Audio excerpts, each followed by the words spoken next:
तो चलिए दोस्तों, अब हम बात करते हैं 7वीं बातें। हम जिस जगह जन्मे हैं वहाँ एक परिवार है। हम जहाँ बड़े होते हैं वहाँ एक समाज है।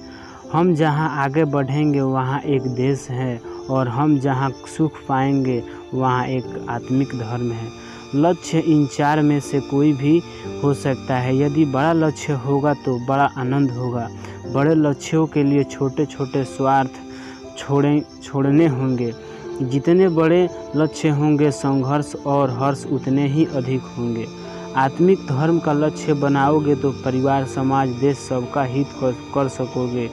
देश का लक्ष्य होगा तो परिवार, समाज और देश के लिए कुछ दे सकोगे। समाज का लक्ष्य बनाओगे तो परिवार और समाज के लिए ही कुछ कर पाओगे और केवल परिवार का लक्ष्य होगा तो अपने घर की 4 दीवारी में ही सिमट जाओगे। पहला लक्ष्य भीतरी है, आध्यात्मिक है, परंतु उससे उत्पन्न ऊर्जा में महान सृजनात्मक शक्ति है। इस व्यापक लक्ष्य पर ध्यान रखते हुए भी अन्य तीनों लक्ष्यों की पूर्ति की जा सकती है। आत्मिक लक्ष्य व्यक्तित्व का निर्माण करता है क्योंकि इसमें चारित्रिक पक्ष जुड़ा होता है। नैतिक और मानवीयता के सुखों का ध्यान रखते हुए ही परिवार, समाज और देश का लक्ष्य हासिल किया जाता है। व्यक्तित्व किसी रंग, रूप, हेल्थ, हाइट का नाम नहीं है, परंतु जीवन की सफल असफल सीढ़ियों पर चलते हुए स्वदेशीय कार्य करने की ऊर्जा से भरे साकार सपनों का नाम है। व्यापक हितों में रखे लक्ष्य में पराजय, ईर्ष्या, टकराव, अवसाद और संघर्ष के कई पड़ाव होंगे। 1 किलोमीटर लंबे रास्ते पर 1000 मीटर तक संघर्ष के उबड़ खाबड़ गड्ढे बने रहते हैं। आगे के कदम में सफलता का हर्ष पिछले दर्द को मिटा सकता है और नया दर्द सहने की ताकत बढ़ा सकता है। इसी का नाम है सपने को साकार करना और लक्ष्य को पूरा करना। लक्ष्य विहीन उड़ान उस छोड़ी हुई मिसाइल की तरह है जिसका अपने सिस्टम से कोई संबंध नहीं और वह कहीं भी गिरकर जीवन की बर्बादी का कारण बन जाती है। सत्ता, शोहरत, प्रतिष्ठा, पद, लिप्सा के लक्ष्य मृगचारिका की तरह अंतहीन तृष्णा में आदमी को ही मिटा देते हैं। ऐसे लोगों के पास दूसरों को देने के लिए कुछ नहीं होता है क्योंकि वे स्वयं अतृप्त और हृदय को दरिद्री होते हैं। व्यस्तता की दहलीज पर आते आते ऐसे ही लोग सबसे ज़्यादा हमारे देखने और सुनने में आते हैं। एक युवा के लिए सबसे ज़्यादा कठिन कार्य अपना एक सुनिश्चित, स्पष्ट, सर्वहितकारी लक्ष्य बनाना है। मैं मानता हूँ कि 121 करोड़ की आबादी वाले इस भारत में से 100 लोग ही ऐसे होंगे जिनके इतने व्यापक लक्ष्य हैं। सही मायने में दुनिया के भगवान यही लोग हैं। बाकी तो इनकी प्रतिष्ठित छाया में अपने को भी भगवान समझने वाले या भगवान बनने वाले बंदे हैं। उससे पहले ही हम इतने योग्य हो जाए कि हमारा योगदान उस रिक्त पद की पूर्ति में हो जाए। आज विज्ञान, तकनीक, व्यापार, शिक्षा, पैदावार, संस्था, प्रभुता, प्रौद्योगिकी, संचार विभाग, परमाणु सुरक्षा आदि के ऐसे सैकड़ों क्षेत्र हैं जिसे भारत विश्व में अपनी शान रखता है और आज भी कृषि प्रधान, कृषि पूंजित देश माना जाता है।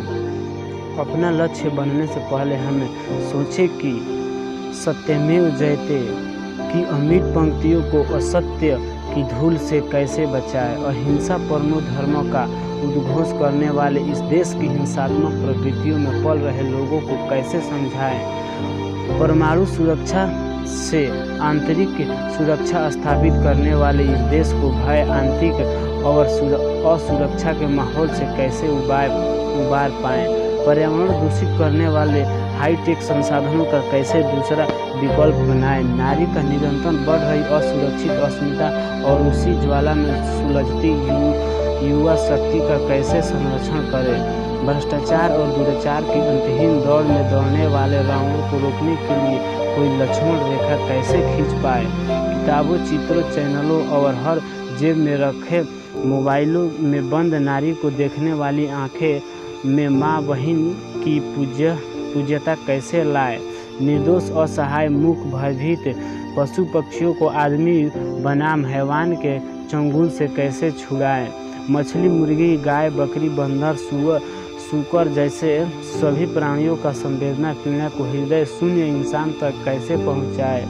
दलित, पतित, अशक्त, अस्खलित, अर्धमृतक प्राणों तक जीवन की बुनियादी ज़रूरतों को कैसे पहुँचाए और उन्हें अपने जैसा कैसे बनाए। इन उद्देश्यों की प्राप्ति IAS, IPS, PSC, वैज्ञानिक, इंजीनियर, वैज्ञानिक शोध के कार्यों को हासिल करके की जा सकती है। अगर इन उत्कृष्ट लक्ष्यों को पाने में समर्थ नहीं है तो मध्यस्थता पर विचार करें। हमें पढ़ लिख कर ऐसा आदमी बनना है जिससे परिवार के लोग प्रसन्न रहे।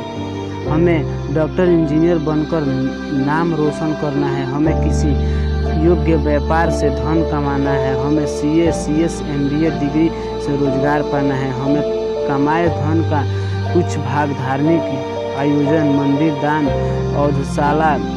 औषधिशाला में आदि में लगाना है।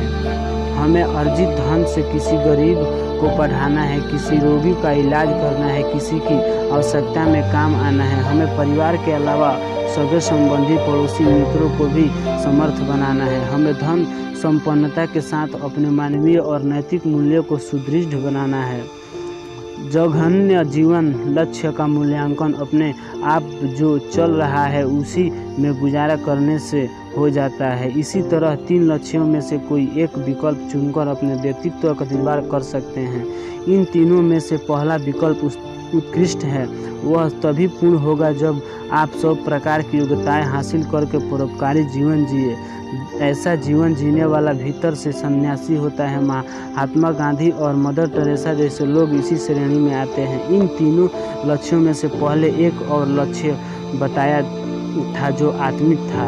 यह लक्ष्य उन्हीं को प्राप्त होता है जो पूर्णतः सन्यासी जीवन जीते हैं। भगवान महावीर इसी आत्मिक लक्ष्य को प्राप्त करने वाले महापुरुष थे। कदम चले कैसे चले, इस सूत्र के बाह्य और अंतरंग दोनों पहलू महत्वपूर्ण है। बाह्य पहलू में हमें सावधानी से चलना सिखाता है तो अंतरंग पहलू में व्यक्तित्व निर्माण की ओर चलता है। आप अपना लक्ष्य पूरा कर सकते हैं इन 3 बातों को अपनाकर।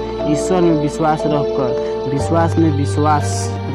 अपने आप पर विश्वास रखकर। जीवन में सफल होने के लिए हमें अपना लक्ष्य पर्वत की ऊंची गर्वीली चोटियों को बनाना चाहिए जिनमें सदा अस्थायित्व है, न कि क्षणभंगुर बादलों को जिनमें अगले पल का भी अस्थायित्व नहीं है। तो चलिए आज के वीडियो सेशन में इतना ही। फिर हम मिलेंगे अगले सूत्र पर।